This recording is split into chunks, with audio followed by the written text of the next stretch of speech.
Sahana Vavatu, Sahanao Bhunaktu, Sahaviryang Karavavahai, Tejasvina Vadhitamastu, Ma Vidvishavahai.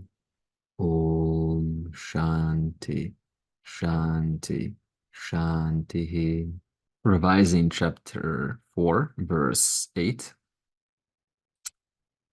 Krishna has stated that to Arjuna that he has taught this knowledge before,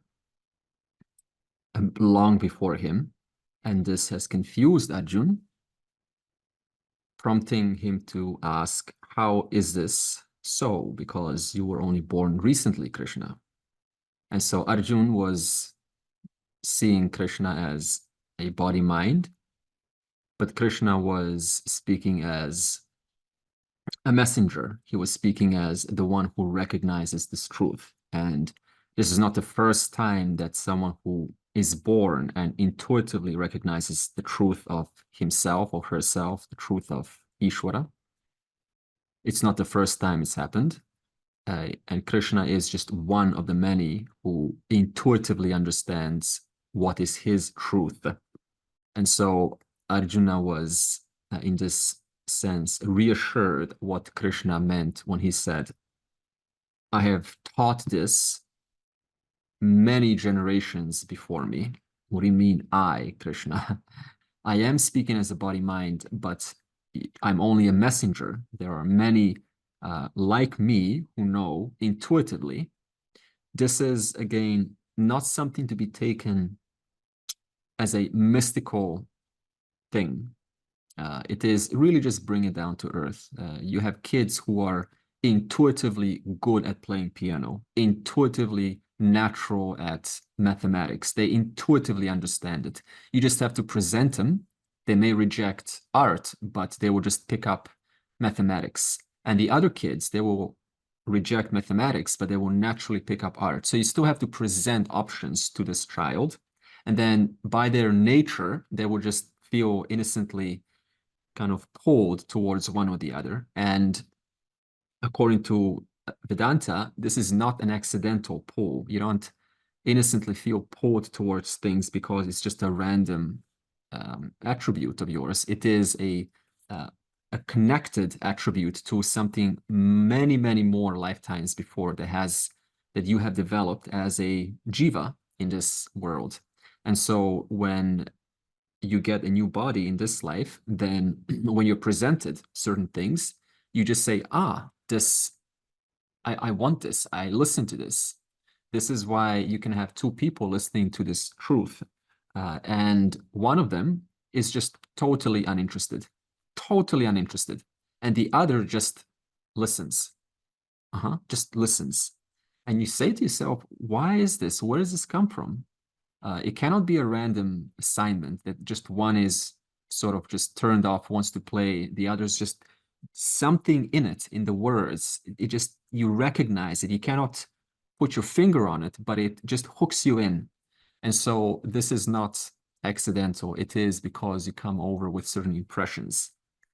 However, you still do come over with impressions. So this means that there was a you before than this life. There was a you. That's why you come with impressions. So this means that this brings the question now, what's the difference between Krishna, who has stated he's an Avatara, and a Jiva, someone that is born and comes with these impressions? So we said that the Jiva doesn't know something. And what the Jiva doesn't know is that when the Jiva looks at the world, they see forms.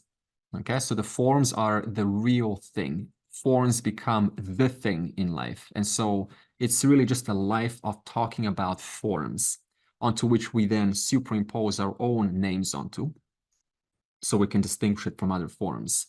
And the Jiva does not know that all that is here is intelligence. That's making all forms what they are. That's putting them together, not randomly, but according to this past cause-effect relationship. And so the Jiva, not knowing this, gets born wearing this costume, and this costume never being quite perfect or smart or completely intelligent or completely beautiful. It looks at itself and says, I want to be more beautiful. I want to be more smart. I want to be more informed. And so by this pressure of more, the jiva then engages in the world and will draw certain situations and circumstances into their life, which you then have to deal with naturally.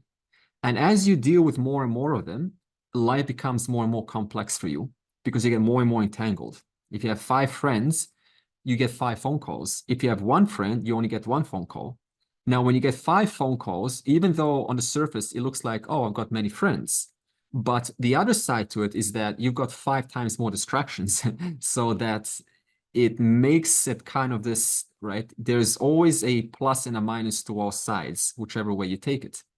And so the jiva being born, not knowing its truth, that all that is here is intelligence, manifesting as this form, as that form, as your form, as the 5 elements, as the air that we breathe, not knowing that, only resorting to the forms that it sees, participates with those forms, participating with those forms, gets what we call karma. In other words, gets unseen causes that will be worked out later on.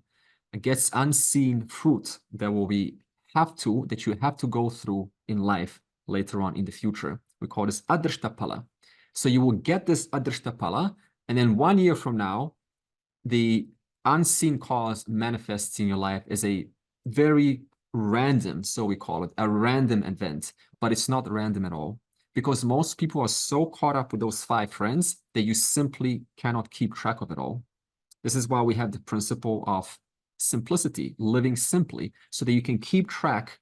How has this, what is occurring today, connected to something before?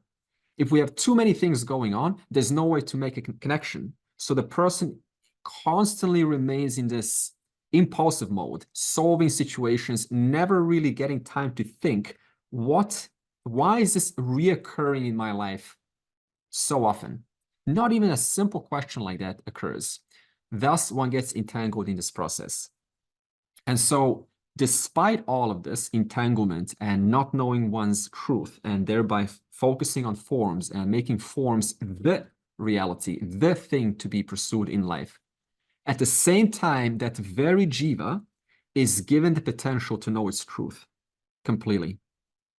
Every single jiva is given the potential. There are, of course, exceptions, those who are sometimes born impaired or with a certain genetical anomaly. These are very rare cases. I'm talking at large. So every jiva, despite coming with ignorance and being enmeshed and having these pressures to pursue things in this world, has this capacity to work its own truth out. That's a jiva. Now, an avatara, unlike a jiva who is born because he or she has not worked themselves out in the previous life and comes with a certain amount of pressures to be attracted to certain things, an avatara does not have this. They get born without pressures, without, oh, I want to come here to have a good time. They don't have this pressure. I want to come here because I feel lonely, therefore I have to make friends. There's no pressure of this. I do not know my truth. What is this reality? For them, it's completely intuitive for an avatara. Just like for a kid to play a piano, it's intuitive. It may not be intuitive for you and I, but for some child, it is. You say, where does this come from? In that same way, an avatar gets born, and for them, what is intuitive? What is just natural, ordinary, innocent? It is who I am. What is my nature? What is the nature of Ishvara? That's an avatar. At the same time, we also made a point last week, David has brought this up, that if you do not buy this idea of an avatara, because we like to fantasize, right? Avatara, once upon a time, was walking, who was sort of this halo on his head, and people saw him. If you have a resistance to avatara, then David last week made a good point. It doesn't have to be literal meaning. It can just be Krishna when he says, I'm an avatar. It just means I'm the one who recognizes my own truth. Simple.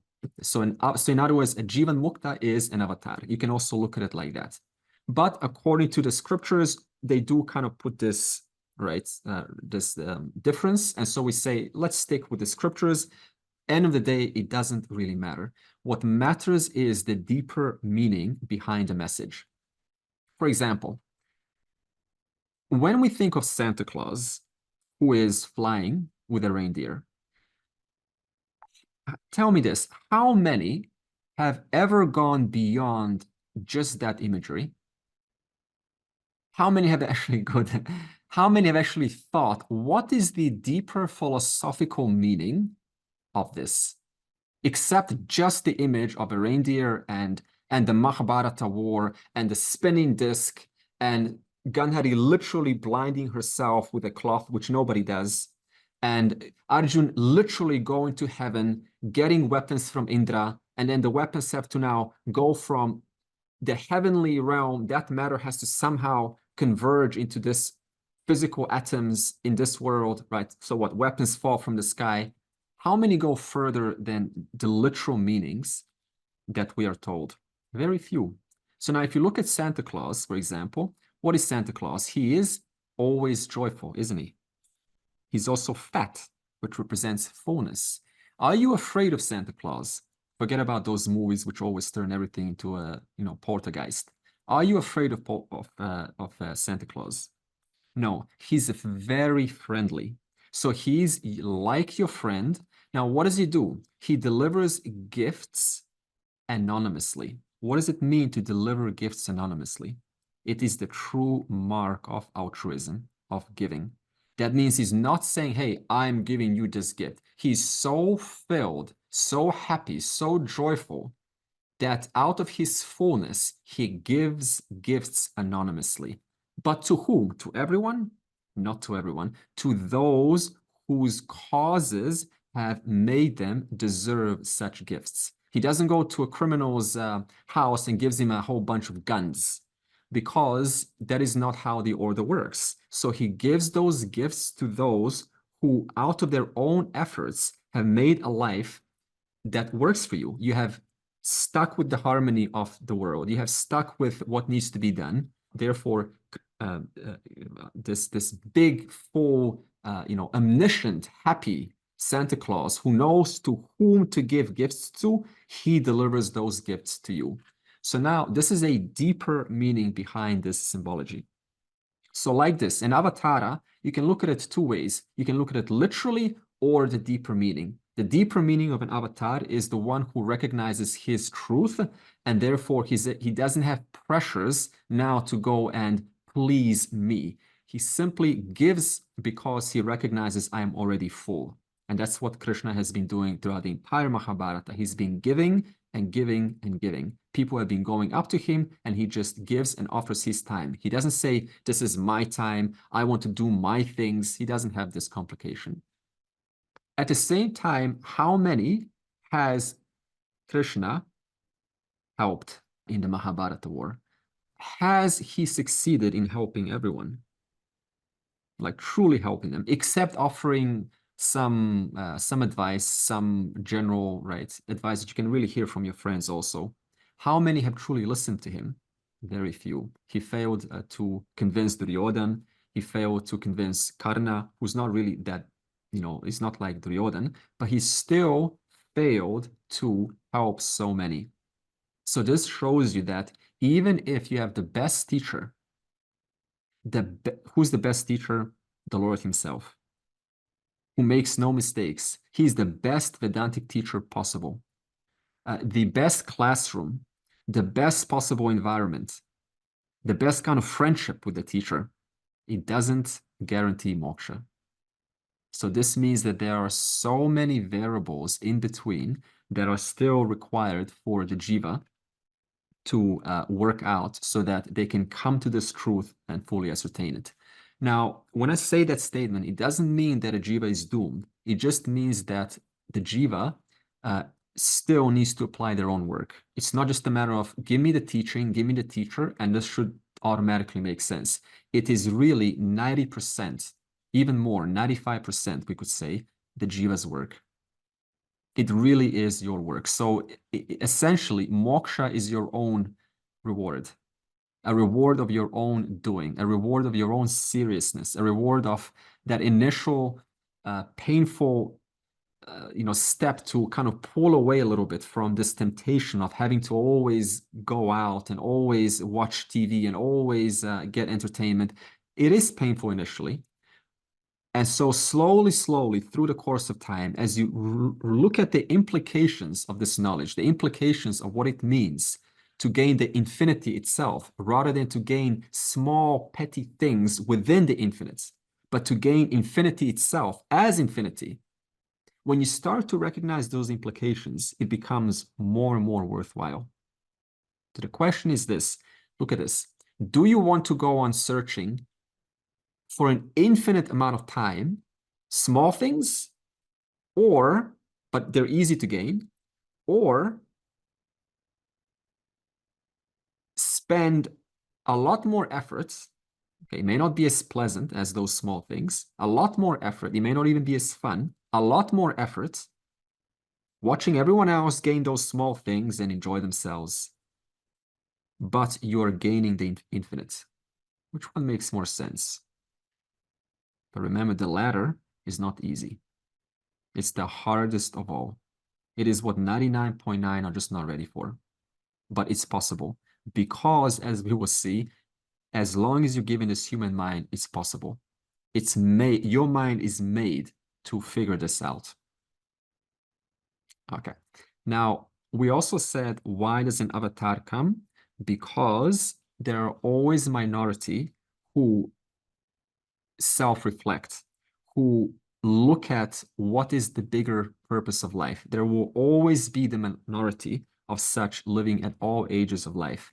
And there are times throughout stages when the minority get overshadowed by those who are just sort of looking at the world as a place for pleasure, for future heaven, for getting their senses satisfied. There are certain times in our history when that becomes a dominant force. I think in Europe we call this the Dark Ages or something. And so in those times, it is said, according to the scriptures, that an avatara is most likely coming. Why? Because in those times, those minority pray. And when the minority prays, then some brilliant character gets born who is able to have an influence within the societal fabric. And so this influential character, you can also call it an avatar.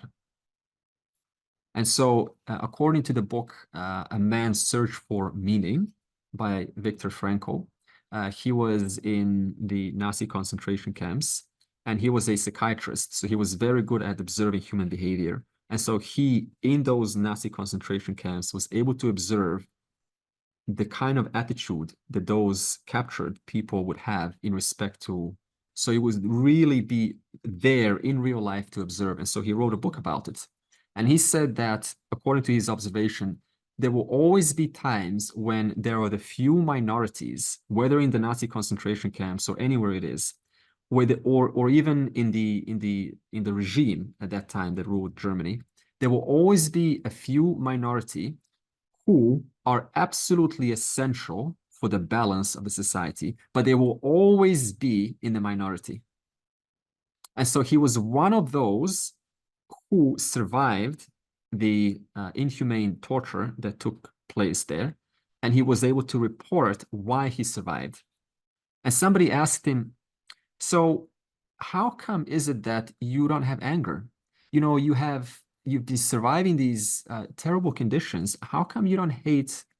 And he said, how can I impose my anger on an entire nation of people when it was the only few that really did all this damage?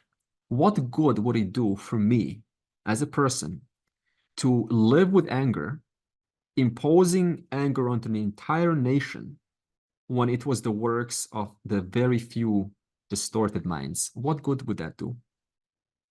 And so this man who asked him that thought through. Like, that's a very good answer. What good does it do to impose anger onto the very few that are always going to, or the very many that are always going to sort of not care about Dharma, not care about the bigger things of life, not really put much importance in Vedanta or proper spiritual work? What good does it do to you to impose anger on most who are not doing that? Who is going to pay the price? Ultimately, you will pay the price. You will not live. You will be a chip to bear on your shoulder. And so he thought, this is a brilliant answer. So in other words, I cannot afford to carry a chip on my shoulder, imposing my anger onto the vast majority, when the truth is there was never a time when the majority were informed, but there was never a time when the majority had time to inquire into realities. Therefore, you come to see that it's okay. This is how humanity is. And throughout the periods, there will always be few influential characters who will make a real difference. You know, I was thinking about when you talk about an avatar and other characters. I've started looking at them as symbols. Everything is a symbol of something. Yeah. And and you know, you can look at any story and it you can read it as reality, or you can read it as just the transactional happenings of life. And of course, when you go past just the transactional, oh, you know, this person, this avatar is a good person, and he does this good and that good, and he's a good teacher. And then when you go past that to reality, and looking at more as the Atman and the real self, Yeah. Yeah. makes the stories a lot different. It does. It And does. and how you look at each of these characters, like this avatar, how does it really relate to my life? Which is kind of what you were saying. Then when there's nothing more realistic, I don't think, than sitting in a Nazi concentration camp. Mhm. Yeah, that's a good point, Carrie. So what Carrie is saying is that we can always speak about these things as some distant stories, some distant characters, and Krishna is distant and Arjuna is distant. But if you bring it right here, right now, the whole story changes. It's not Krishna once upon a time. Krishna is just your intelligent, discerning buddhi that recognizes what is to be done, what is not to be done, what is my truth, what is falsehood, and what is the truth. That's Krishna. You can also look at Arjun, not as a warrior, but your own inner warrior who's always up against Duryodhan. You know, those two sides, the Duryodhan in you who wants it a little bit your way, sometimes naughty, usually wins, more often. But as time passes, that Duryodhan gets a little bit contained. And so you're able to contain, it doesn't really leave. That's why if you look at any, most of these deities like Ganesha, Ganapati, he has a little rat. What's the rat doing there? How did the rat just get inside that Ganapati picture? What is that rat? That rat is the desire. That means the little rat, you know how they're just so quick, right? But his foot is on the rat. That means I've contained my desire. So Ganapati, the elephant, is a wise person. That's what Carrie's saying. It's the one who is not denying desire, but desire is there, but I've contained it through my hard work. And so like this, if you bring this story to right now as archetypes within ourselves, then the story becomes so much more alive and eternally worthy of discussion. As opposed to, oh, the Mahabharata happened, it didn't happen. This is a different kind of audience that you would definitely find, but it's not, I don't do this. So far, we have spoken of Jiva, Avatar, and now Krishna is going to speak about the third category, which is a Jnani or a Jivan Mukta. In verse 9, Janma karmacha me divyam evam yo veti tatvataha tyaktva deham punarjanma naiti mam eti sorjuna. The one who knows in reality my divine birth and action in this way, Arjuna, giving up the body, that person is not born again. He attains me. One who knows the reality. So this is a Jivan Mukta. So Krishna said to Arjun that yourself and myself are one. Now, if you look at that statement, this is what he said so far up to chapter 4. Yourself and myself are one. Now, if you look at that statement, then it's not really your or my, because they're one. If it's yourself and myself are one, then you can't really say that it's yourself or myself. So in other words, self alone is, in the presence of whom there is a Krishna's mind who recognizes its own truth, in the presence of whom Arjuna, who is yet to recognize its own truth. So myself and yourself are one. And the Jiva needs to see this. Every single Jiva that's born needs to recognize that all forms that I see, that I hear, that I experience, they all resolve into intelligence that we have been discussing. Though you may not see it because your eyes are programmed to see forms, it is, if you look at the analysis, right, you don't need atoms model at all. You can just stay on the pot and clay example. You can look at anything in this world and you will find that there are parts within parts within parts within parts. This is just the nature of all things. In you, look at this, right now, there is a thriving city of beings in you. Good bacteria. Do they understand you? Does their capacity have the ability to understand you, the big being? No, their capacity is not. Their capacity is just enough for them to do what they are programmed to do, which is to perhaps digest food, right? And break down whatever proteins. But they of themselves are thriving. They have a life, and their ability to understand you, the being as a whole, is not possible, because for the time being, though there's no separation between you and them, for the time being, they are giving a small function to do that keeps the whole system going. So the Jiva needs to recognize that everywhere that I see, that I look, that I hear, it is a relative reality. That means everything depends on something else, whether I see it or not. Your today depends on yesterday. Yesterday depends on 2 days ago, and so on. 2 days ago, now you don't have to kind of keep going billions of years back. If today depends on yesterday, then that same model applies to as far as you want to go back.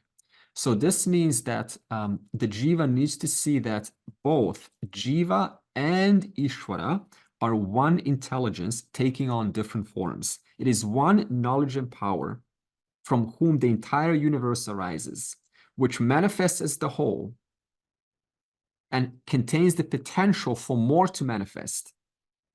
That is what we call Ishvara. And that same knowledge and power, one of those manifestations, one of those effects of that knowledge and power is called a Jiva. And you're experiencing that Jiva right now, that body-mind complex right now. It's in a form of you, your body-mind complex. This is it. One effect of the one cause. One cause, billions and trillions of effects. Don't just think human beings. We're also speaking about those good bacteria in your own stomach. And those good bacteria themselves, they feed off smaller bacteria. So everywhere it is one knowledge and power manifesting as the whole, and that same knowledge and power manifests as this very being that is listening about knowledge and power. Now, Ishvara knows its truth. The Jiva is yet to come to know its truth. But at the same time, the Jiva is given the ability to recognize its truth through the use of the pramana. Therefore, the Jiva coming to see that the whole universe, past, present, and future, everything is a manifestation of knowledge and power.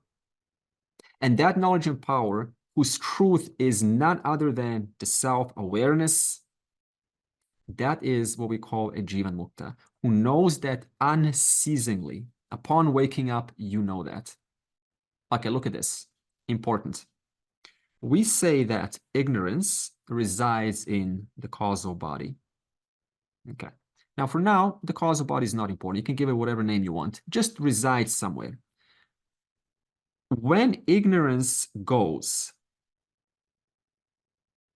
there's no more ignorance in the causal body. Now, look at this. When you wake up, what happens to your life? It continues. The same thoughts continue. I go to sleep today, and I don't know who I am. That means tomorrow I'll still be a seeker, right? So I go to sleep as a seeker.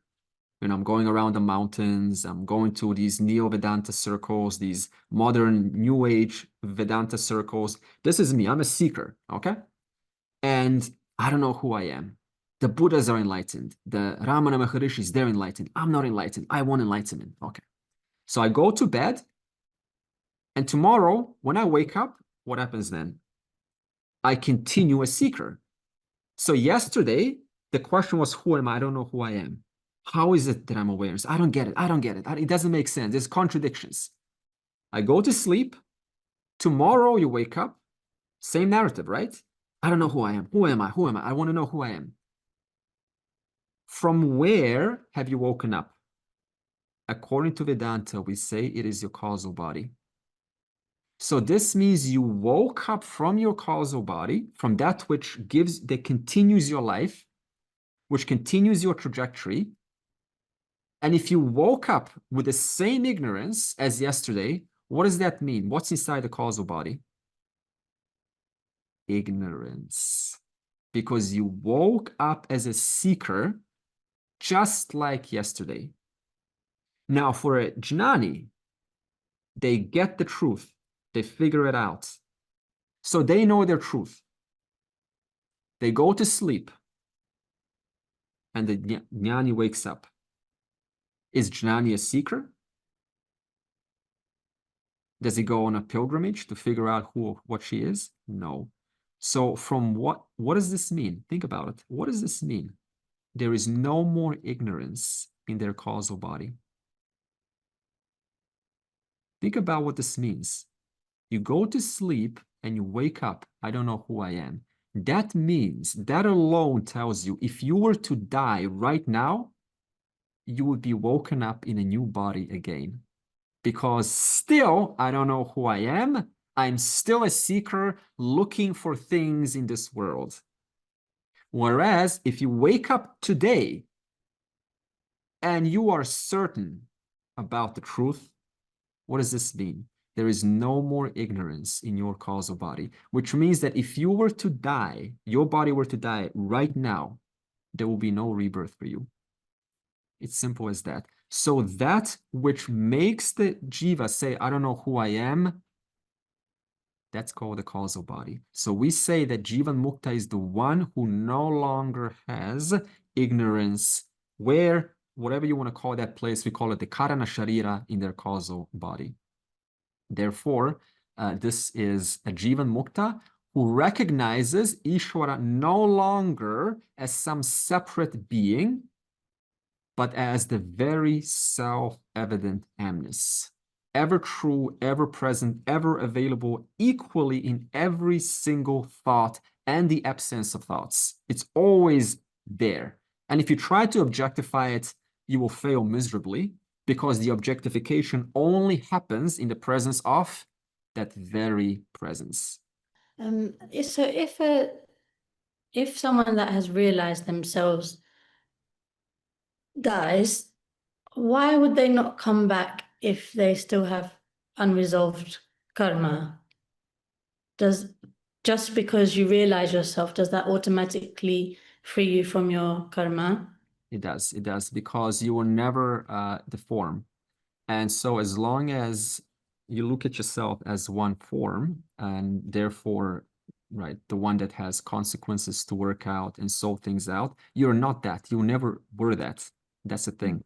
So ignorance is not, ignorance, that means when we say ignorance is removed, we're just saying that I, the awareful one, the awareful presence, was never Andre to begin with. I was never Jaimini to begin with.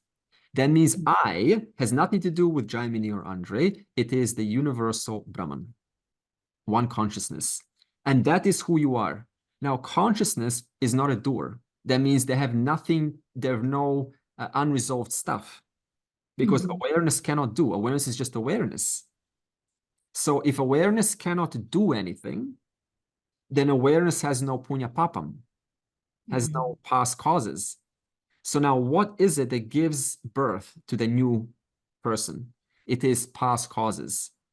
So this means as long as I think I am this person who has past causes to work out, then I get born as that person who has to work out past causes. That's why every life we get born, we got unfinished business. And that comes in a form of good and bad experiences in your life. When you break, when you sever that false notion, then this person who was never you, Jaimini, to begin with, it was never you, then you recognize I had no connection to Jaimini to begin with. I just thought I did. And because I thought I did, I came back as another Jaimini. Who knows, maybe next life, different body, right? But the truth is you were never that. So now when the pot, for example, something visible, right? When the pot recognizes that I am the all-pervading clay, how can that which is all-pervading come back if it's already everything? You see? So as long as Jaimini, called the pot, thinks that I am this much, that's your identity. Like when you say I, that's actually the clay, but your I is as good as the pot. So this means Jaimini will always continue as one more, right, form. The moment your cognitive understanding shifts from the pot to the substance because of which the pot is, which is the same substance of all things at all times in the past, present, and future, then how can that which is always true, the substance of all things, how can that come back? Where? If it's the only thing that is. Therefore, as long as you think you are not all pervasive or believe that you are just one of the many, individual from something else, that's exactly how your self continues to exist as one of the many. But your self, the true self, is actually that which is everywhere and the only thing that is. Yeah, so if you can't go from truth back to false, basically. But then my question is, why would a Jiva Mukta have to continue living once they've realized themselves fully? Then why are they still living? Why can't they then merge, or whatever the word is? Well, see, good, excellent, good. So number one, there's no real merger. For example, you take the example of a wave, right? You have two kinds of waves in the ocean. You have the unwise wave and you have the wise wave. So see, the unwise wave will look at itself. They're both born, yeah? Both the wise and the unwise. They were both born as ignorant. They thought there were two waves, yeah? Therefore, they were born as a wave because I thought I was the wave. So now when the wise wave figures its truth out, that it's always been the water, the wave still has to live out its life because it's assigned its life for what, 80 years or 90 years. So knowing my truth, that is the water, do I have to merge if I'm already the water? So it has to live out its karma. Exactly. So, but that, and then that's why I'm like, okay, but then why would you not have to live out your karma if you realize yourself in this life? You have to work out your, see, no more you, the body, mind has to work out its karma because that body mind was always coming back as one unit who had unresolved stuff to finish. So now that body mind continues to live, continues to do, continues to think exactly like before, because it was never you to begin with. It was just an instrument, a hardware and a software programmed to respond to the environment. That's all it was. That instrument still has to, according to the world, has to go throughout its life. It's assigned a certain amount of years. It cannot just go flop. It cannot just die. So the body mind continues. But for the wise person, that body-mind is no longer me. Because that body-mind is just a form. And the other important answer to this is that if the Jnani were to suddenly, go vertical or horizontal, then we could never have any wise people teaching this. There will be no teachers. This class will not be taking place. My teachers will not be there. No one will be there because it will just be ignorance teaching more ignorance. So we'll all be doomed. So the way that Ishvara has designed it, because Ishvara is all-knowing, all-powerful, so it's already thinking ahead. The way that Ishvara has designed it is, though we are caught in this ocean of forms, we're also given a key to come out.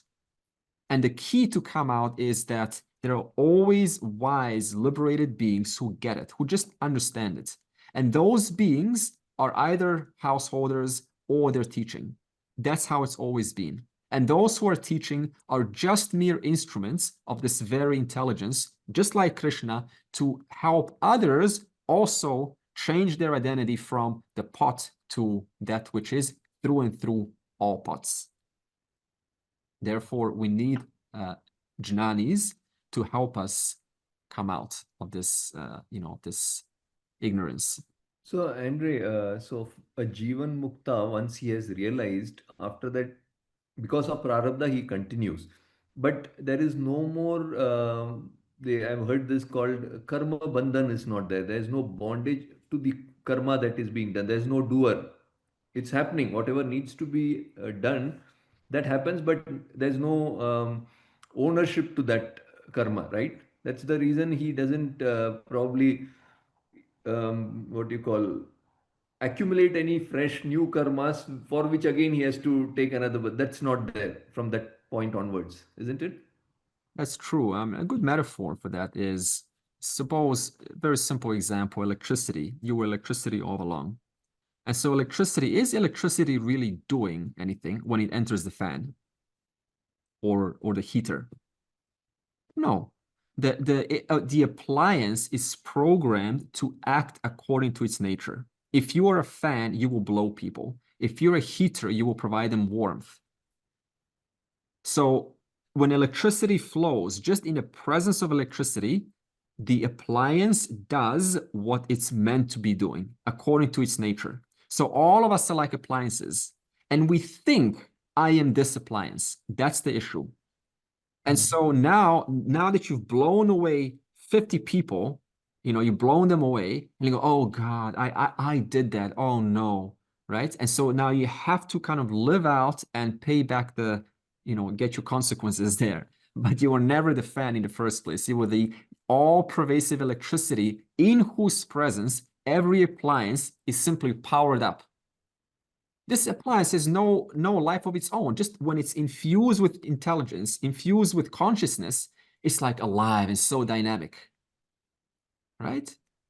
And so that one consciousness, when it pervades, as it pervades all minds of ours, everyone's minds, ants' minds, dogs' minds, everyone's minds, that mind begins to think, begins to calculate, let me go left and not right. And we all think, oh, I'm choosing that. But it is an instrument designed to think, designed to respond like that. Therefore, this moksha is simple recognition that this is just a mere instrument, a costume that's just like, you could say, a machine programmed to do things according to its nature. But you are not bound to this instrument. You're much, much more, much bigger than the instrument. Therefore, the doer, you don't even have to say, there's no doer. There is a doer. That's called Andre. Andre is a doer. Andre is an enjoyer. Andre is a sufferer. But in the presence of self, there's doing. In the presence of self, there is enjoyment. And so there's therefore a distinction. What is mind, what is doer, and what is awareness? That's moksha. Just clarity of what is what. No need to discard anything or get away from anything. Just what is what. This is unchanging. This is changing. And there's total clarity on that. No need to touch anything. That's all moksha is. Here's what things are without a doubt. Therefore, this whole idea of kind of escaping somewhere to, experience all pervasive pure consciousness. This is not true, because wherever there is form, wherever there's a person called Vijay, that's exactly where Satyam is. Wherever there's a Mithya, that's where you will find Satyam. Wherever there's a person called Vijay, the Vijay person is just a bunch of atoms, particles, collapsing into smaller and smaller units, into mere concepts that, and laws and orders, which is intelligence. And intelligence, just like in a dream, right, from the conscious being arises and manifests all things, which you then take to be very solid and real, just like in your dream. In your dream, all there is just one intelligence from your mind creating this, constructing this beautiful, tempting world of personalities where they feel attracted to each other. And you go, wow, I want to marry that one. Oh, me too. The whole show is going on, projected from your own power.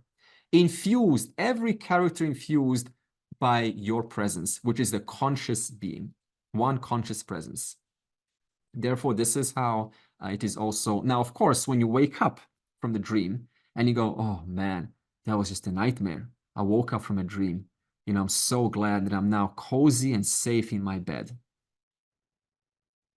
You're still trapped in samsara.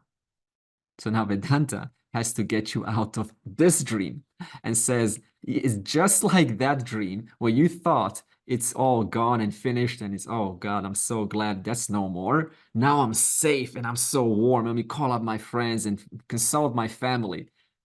Now Vedanta steps in and says, knock, knock, sorry to say, but you have to kind of look at things in this dream also. And you go, what? I'm in another dream? Exactly. You have to also break through this dream. And how do you do that? You do not do it physically, you do it cognitively. Wherever there is mithya, that's exactly where Satyam is. Just like in your dream, that which pervades the entire dream of mountains and characters and personalities is none other than your mind, and your mind has no reality apart from you. Just to check my understanding, is it correct to say that for a Jivan Mukta, the karmic drip that occurs from our Karana Sharira, it happens, but the Jivan Mukta doesn't act on it, or it just drips and it burns away? Is it correct way to look at it? I'm sorry, I didn't get the first word. Doesn't act on what? Doesn't act on the karmic. It's like the karmic seeds, which are basically stored in Karana Sharira and are continuously dripping. Yeah. And it's just happening, continuous drip, slow drip happens, but the Jivan Mukta doesn't act on it. And so it burns away. Yeah, it's a nuanced answer. See, even after you know the truth, there's still this habitual pull from the past that's going to make you do things, in a very kind of a habitual way. So it's not like Jivan Mukta is going to suddenly solve all problems at the level of the mind and the body. If the body is sick, knowing your truth is not going to suddenly, make the unhealthy pot suddenly healthy. Okay? It's going to make, right, the mind suddenly beautiful. So you still have to do your follow-up work. And sometimes you are compelled to still act upon your desires, even though you know your truth. So this takes some additional time, what we call nididhyasanam, to clear out those pressures that, despite knowing who you are and knowing that you are free, there's still that kind of Duryodhana in you, right? And that person's still going to be there. So we have to be realistic. Otherwise, we get this, amazing image of a Jivan Mukta who's just perfect. Remember, there is no perfection at the level of mithya. In the presence of the one who knows their truth, there is a costume called that costume that you call, which is still imperfect. Therefore, you cannot look for perfection in a Jivan Mukta's body-mind. Because knowing your truth means that I am the whole. And thus, you cannot contain the whole to just one single body-mind and say, that is not perfect, therefore that is unenlightened. It doesn't work like that. The Jivan Mukta will have their own quirks. They will have their own things. They will have their own annoying issues, right, to deal with. Try living with one of them. Still annoying. Their body-mind will still go through these habits and, whatever these quirks are. But understand, you cannot judge who recognizes this truth or not based on the imperfections found at the level of their personality. It's not possible, because everyone will have imperfections at the level of personality. That's why you have so many different teachers, different personalities. They come from different backgrounds. They got different scars. They got people who hurt them before. That will drive their personality in subtle ways. Thus, the work continues. Yep, that's true. I mean, thanks for that, Andre. Just because the pictures we see of Jiva and Mukta are like more like they just sit still and answer questions. It's that's the imagery we have of Jiva and Mukta. But what you're saying is that they just go about their business. Exactly. So, of course, like last week, we discussed about the mountain on top of the finger. These are all powerful imageries that serve their purpose, but then you thank it for inspiring you.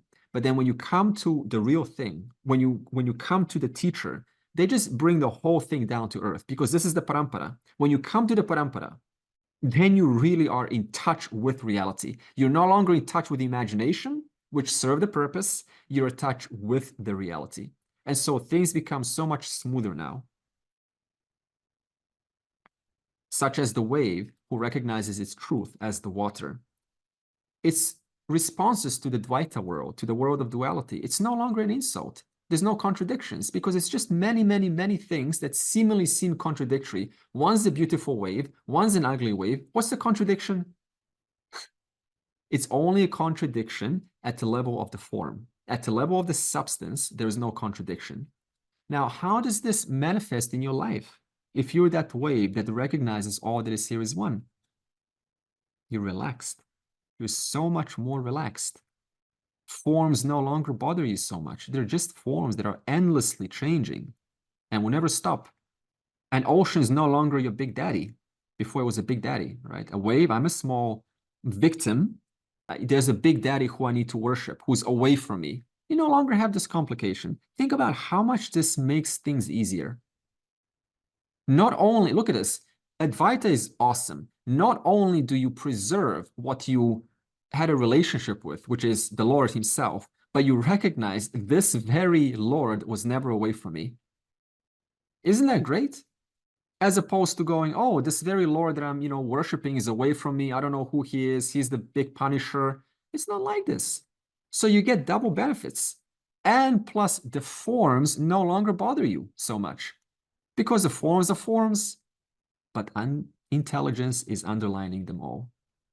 When the wave says, I am, and the ocean says, I am, why are they both able to say that? Because they both exist. What is it that provides their existence? One without a second. There's no two waters. It's one H2O. So on one hand, the wave, when it says I am, and Ishvara, when it says I am, they cannot mean anything but the water, because there's only water there. The forms are different. So the enlightened wave can appreciate, can respect the form, can still dedicate and devote and worship the ocean, but cognitively recognizes there's no essential difference. And that's so much easier to live like that. It's not like the wave says, I am the truth of Ishvara. This is dangerous initially, because for how long and for what has your I been referring to for eons? When you say I, what has that been always referring to? The wave. So now, even when you come to the knowledge, because there's such a subtle, very hard to detect identity with this I in the person, when you say, I am the truth of Ishvara, what you might be saying is, I, the wave, am the truth of the ocean. Now look how language instantly fixes that. Just listen to this. I am the truth of Ishvara. I and Ishvara enjoy the same truth. Do you hear the difference? I said the same thing, I changed my language. From I am the truth of Ishvara to I and Ishvara enjoy the same truth.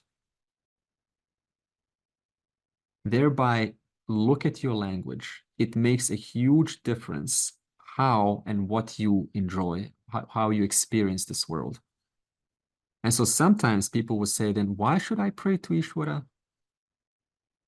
This is misapprehension of what is your relationship with Ishvara. Look at this. Like, what are you saying? Why should I pray to Ishvara? What are you saying? On one hand, I am the truth of Ishvara. Now, why should I pray to Ishvara? You see the contradiction? I am the truth of Ishvara. Why should I pray to Ishvara? There's no separation. It's not, you see, if you say, why should I pray to Ishvara? It's almost like you're implying that I am different from Ishvara. I am not the substance of Ishvara. Me and Ishvara are two different things. And yet, I am the truth of Ishvara. Therefore, I and Ishvara enjoy the same truth right now. And how is that truth to both of us equally, directly recognized as self-evident, non-negatable, ever-present, ever-true, unverbalized? I am. You don't have to verbalize it. You know it. You know it more than anything else. So what does this mean?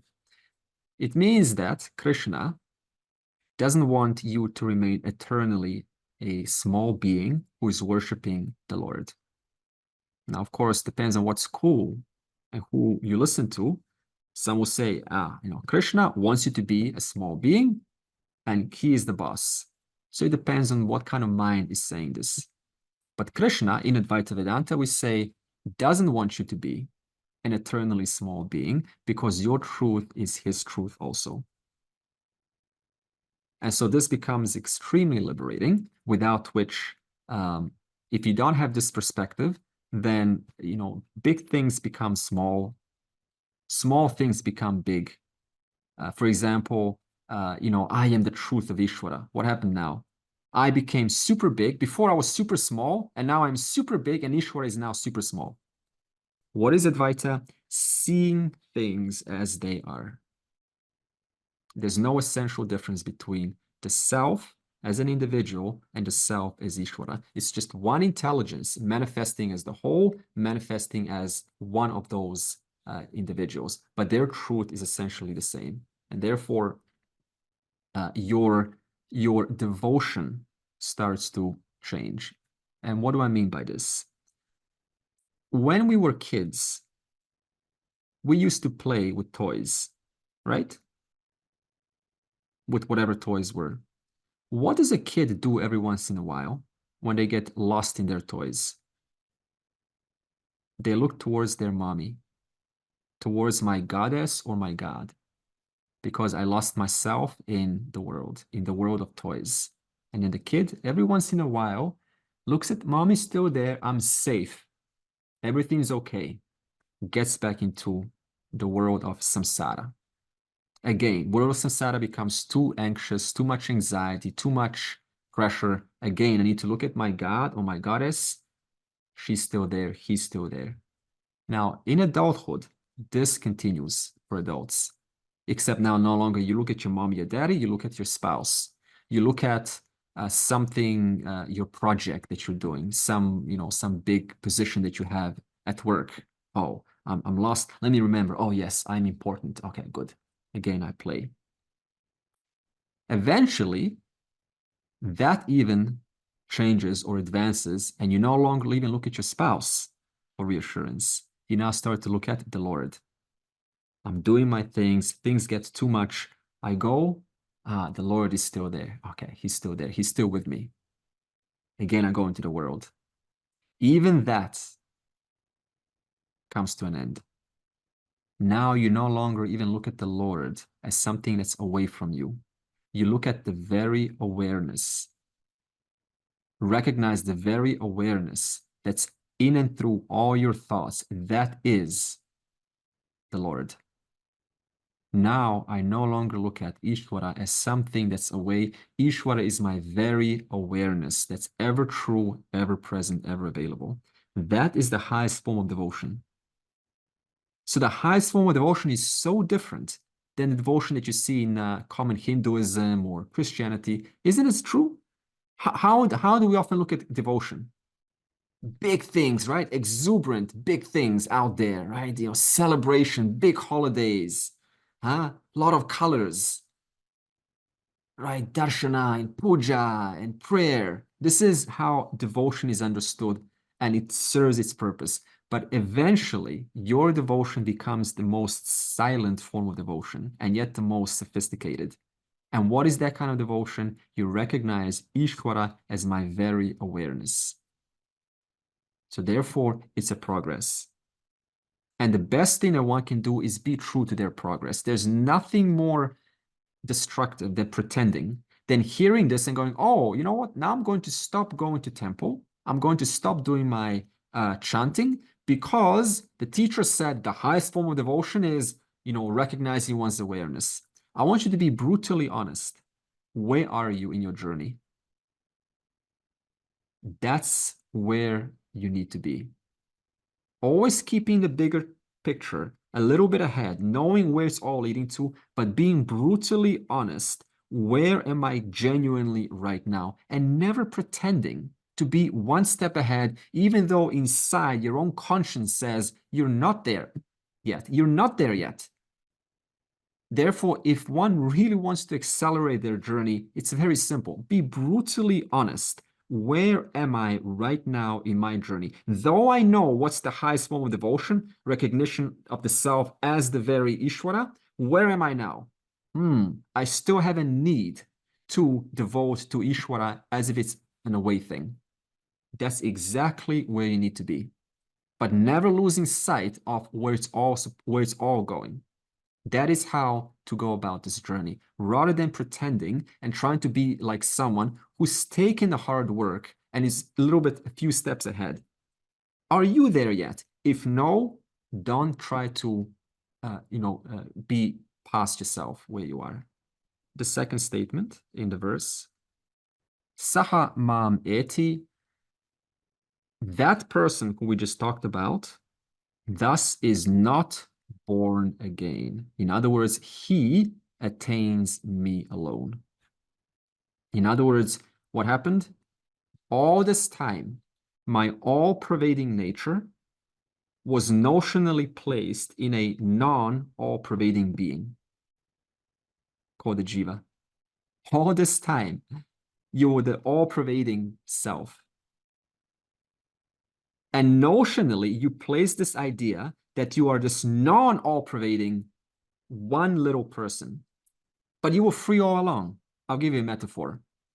Imagine an elephant, a tiny elephant who's born, and in his young age, he has been tied, his legs been tied to a branch, and he quickly learns that if he tries to move past the perimeter, he can't. So he quickly learns that there's no point trying to free myself. I am bound. Now, suppose this elephant has been bound since beginningless time, like this. I know this is a limited example because when the elephant is born, you tie it for the first time, right? But suppose there was no first time that you tie this elephant's leg. Suppose the elephant's leg was always tied. And then the elephant grows up. Can the elephant break through that little tiny rope?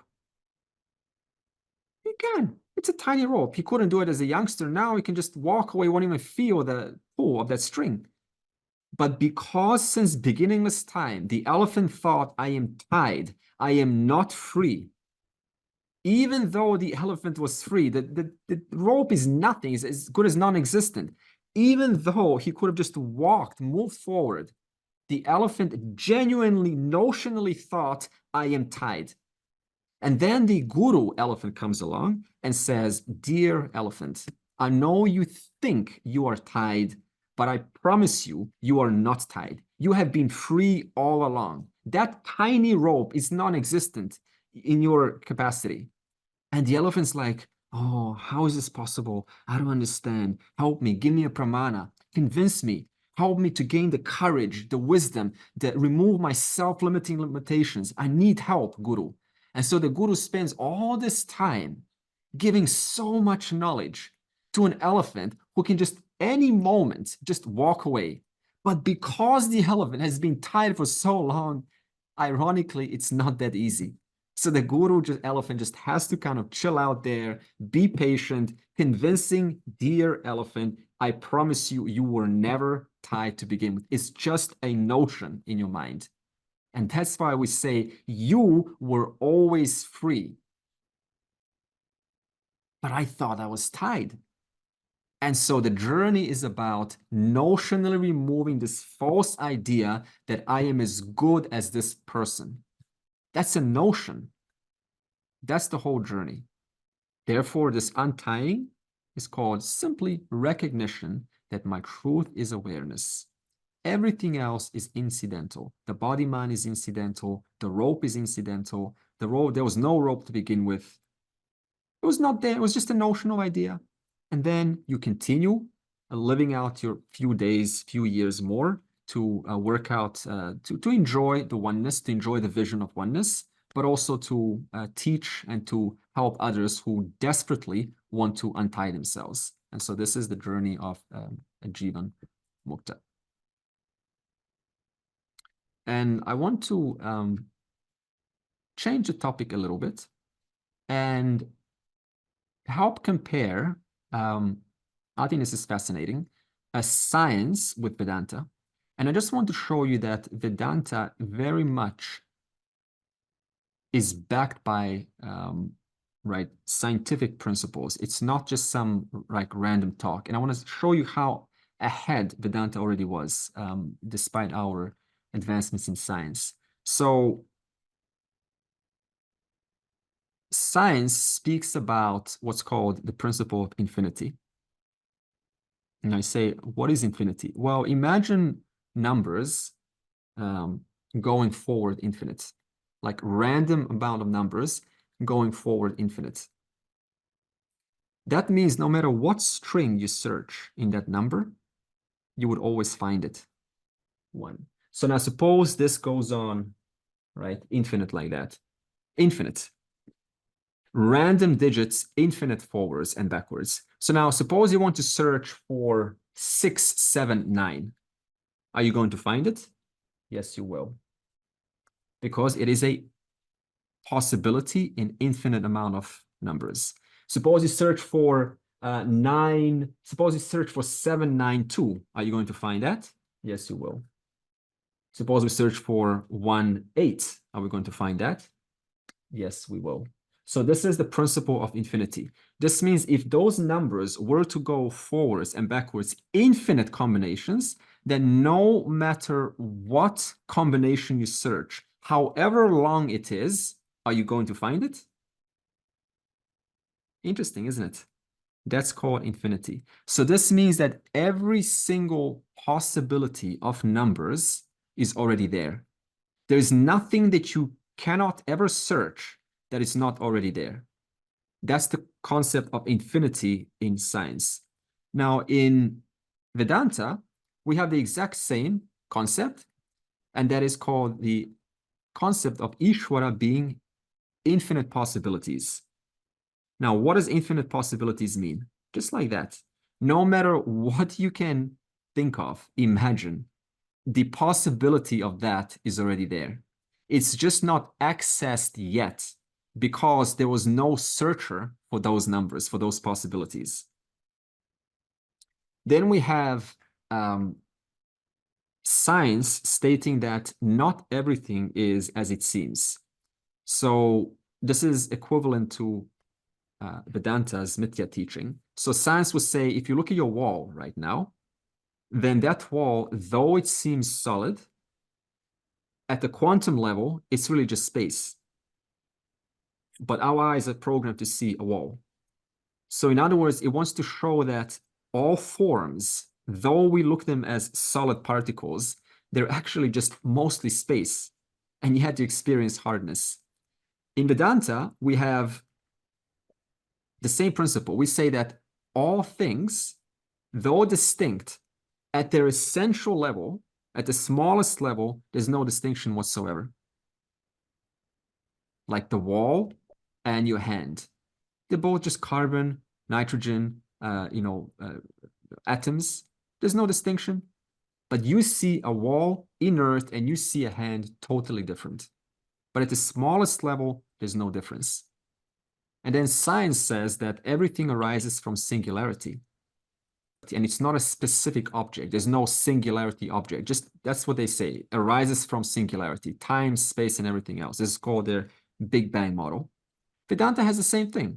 They say that everything arises from Brahman. It is the origin from which time and space, from which intelligence, from which the jivas, from which everything arises. The only difference is that in science, we would say that you are one of those little manifestations from the singularity. But in Vedanta, we say that you happen to be the very cause of singularity. You happen to be the very source from which singularity arises. So I thought these three comparisons are quite fascinating to give credit to Vedanta. Why is saying I am Ishvara's truth potentially dangerous? Because the mix-up is still, you're not aware of the clarity between the mix-up of the Jiva and Ishvara and the relationship. Because you feel you're separate from Ishvara? You'd like limit yourself from if you're in a false state and you believe that to be true, then you're going to limit yourself from reaching the truth. See, later on, when you're just firm in this knowledge, it's no issue. But like I said, be honest where you are. Look at this. Right now, can you honestly say, you don't have to shake your head, can you honestly say, I am the truth of Ishvara? Think about it. Just get a feel for that. How does that feel? Totally brutally honest. Do I feel at ease? Do I feel like a scammer, a sham, a fraud to say that I am the truth of Ishvara? If the answer is yes, no, I don't feel congruent saying that. That's exactly where you are. Honor that path.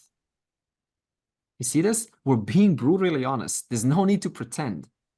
When it's time to say, and you feel confident saying, I am the truth of Ishvara, and you feel 100% genuine as I and Ishvara enjoy the same truth, you know you have grown.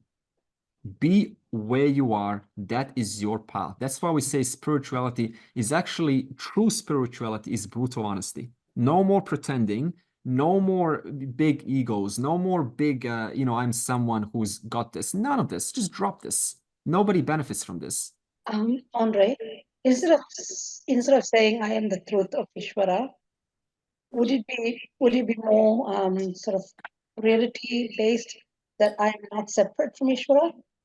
Excellent, Rani. So what Rani is saying is use your language as long as you feel you are congruent with those words, without deviating from the truth. Where are you? That's the question. Where are you? Use your language. This is not Andre's language or Swami's language or anyone's language. This is your language that makes you comfortable at ease. And Andre, would it be also correct to say, at least in my journey, okay, I was more into the Advaita philosophy, but over time that somehow increased the devotion, the bhakti started coming more at a later stage. Yeah.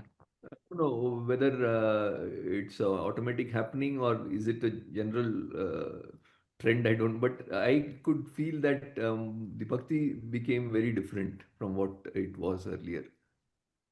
I think so, that your bhakti is a natural expression, that emotion that follows the cognitive initial language, that emotion, it starts to grow because now it's not like you know yourself more. It only seems like that. What's happening is that more and more those small notions of separation, how things should be, how things shouldn't be, all these voices that dictate what's good, what's not good. When they start to fall away, you become like a child.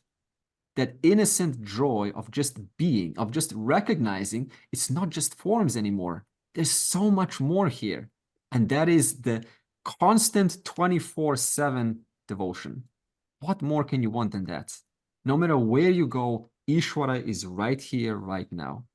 Walk in nature, I'm appreciating Ishvara in the trees, in the air, in the time, in the space. Whatever you are comfortable with, that is your mark of devotion. And even better, you recognize that the devoted and the devotee, they enjoy the same truth right now. So you're not missing out on anything. You're gaining so much more. Ironically, you're not gaining anything, but as though you're gaining something more. You're removing conflicts with all these differences, the need to be right. Just easy life, easy going, relaxed. And that is a really good place to be in. So it takes some time to get here. It's not an overnight process. When I started Vedanta, for me too, Vijay, it was a lot of cognitive work. And I could feel that. The devotion and the love and that genuine emotion, that came much later. Because you can't cheat your progress. You see, one could have pretended, oh, I'm a teacher, therefore I'm supposed to feel this devotion. No, brutal honesty. Where am I? Okay, the knowledge is clear, but do I feel that love? I get the concept, but honestly, I don't feel it. Great. I know where my point of work is. Then bring some devotion through whatever practices you can into your life. That's the work. How can I improve my devotion? I have a devotion which I feel is farcical. It is not totally honest, totally sincere. How can I improve it? See, devotion is not something that has a specific to it. It's not something that you can sort of pinpoint. Here's what devotion looks like. It looks like getting up, lighting a candle, or going to my altar. This is the wrong kind of question. Devotion is an active recognition. The more your recognition grows in what is, the more your perspective is aligned to what is, the greater that devotion naturally arises. So devotion is a product of your knowledge. The clearer things are, the more devotion arises, the greater that emotion, that love for being arises. And at the same time, if I have devotion and I don't have the knowledge, then that causes an equal kind of stiflement in one's journey, because now I'm devoting to some Lord, but I'm fearful because I fear him, because he's away from me, because after I die, I have to confront him. So on one hand, one's devoting and they're all smiley, but inside it's all coming out of fear. And that's not a good place to live. Therefore, in Advaita, knowledge and devotion, they are inseparable. Bhakti and Jnanam, they are like this. You cannot separate them. Andre, my question, maybe it's a question that a lot of seekers ask, I don't know, but if one has understood their truth through lived experience, let's say, and let's say they entered into a stage of service in their life because they're able to live undisturbed by the ups and downs. Let's say they really embody that truth. Then what is the need for more theoretical knowledge? What if, because at the end of the day, what Vedanta says is actually very simple. What you are, come back to who you are. So what is the need to study so much of the things? You are, we should say, impregnated. You are given so many habitual ideas in your life that they are not easy to go. They're still there. And so we say, if you want that full tripti, that fulfillment, then the knowledge simply continues. In other words, when I say continues, it means that now that I'm living with this understanding, let me find ways to integrate it into my everyday experience with the cashier, at the airport, at the checkout counter, at the neighborhood dispute. Let me find that the crazy car driver. Let me find ways to integrate this. And you will find it in your experience. You might find this. The no longer you feed your mind, what happens? The mind tends to default to how it's always been thinking. Is sort of your experience? And so most for this reason, recognizing the mind tends to default to its old ways, though it doesn't really matter at the end of the day. Still, if you are completely brutally honest, you still have this appreciation for knowledge to remind this dear mind of yours what is the right way to think, what are the right values, the presence of Ishvara in all things. And this is really a lifelong progress. That's what real spirituality is about. Yeah. What are the symptoms of saying, of recognizing that you have got devotion? How do you know you have got devotion? What are those symptoms that you should look for? Again, the question presupposes that devotion looks like something. So, okay, I'll answer from that standpoint. It's very simple. If you are a lover of truth, if you honor the truth, if you honor what is the right thing to be done, if you are hungry for knowledge, isn't that devotion for knowledge, for the truth? It is. So just to show up in class, that is a form of devotion. To follow up, to think right in the line of what is dharmic, that is devotion. So devotion has many forms. It has going to the temple, it has appreciating nature, it has being there for someone, it has extending out your empathy towards a suffering individual. It is offering your ear to someone to listen to their pains. It is not judging them, just letting them say, even though you know they're wrong in their thinking, just accept their point of view. Like, okay, I hear you. I hear you. That is also devotion, because you're always recognizing there is a much larger order here, Pankaj. It's not just forms, the whole thing is in Ishvara's order. So devotion is really the recognition that I'm never outside Ishvara's order. And everyone that I participate with in some way is connected to me. And I've got to do the best that I can for the short amount of time that I've been given on earth. That itself is devotion, because you're doing it for none other than yourself, because there's only one self here. Therefore, the short answer to this is, when we say the word devotion, bhakti, there's no specific. You cannot say, what does bhakti look like? Bhakti is in all forms, millions of forms. How do you know you got devotion? Because you have devotion. You never not have devotion. That's the point. There's never a time when you don't have devotion. Even to, as we will see very soon in verse 11, everyone is a worshiper of the Lord, because the Lord manifests as money, as relationships, as security. So everyone wants something. Therefore, who is not a bhakta of the Lord? In other words, your devotion changes, but everyone's got devotion. And we will see this in verse 11. Purnamada, Purnamidam, Purnat, Purnamudachyate, Purnasya, Purnamadaya, Purnam eva avashishyate. Om Shanti, Shanti, Shanti.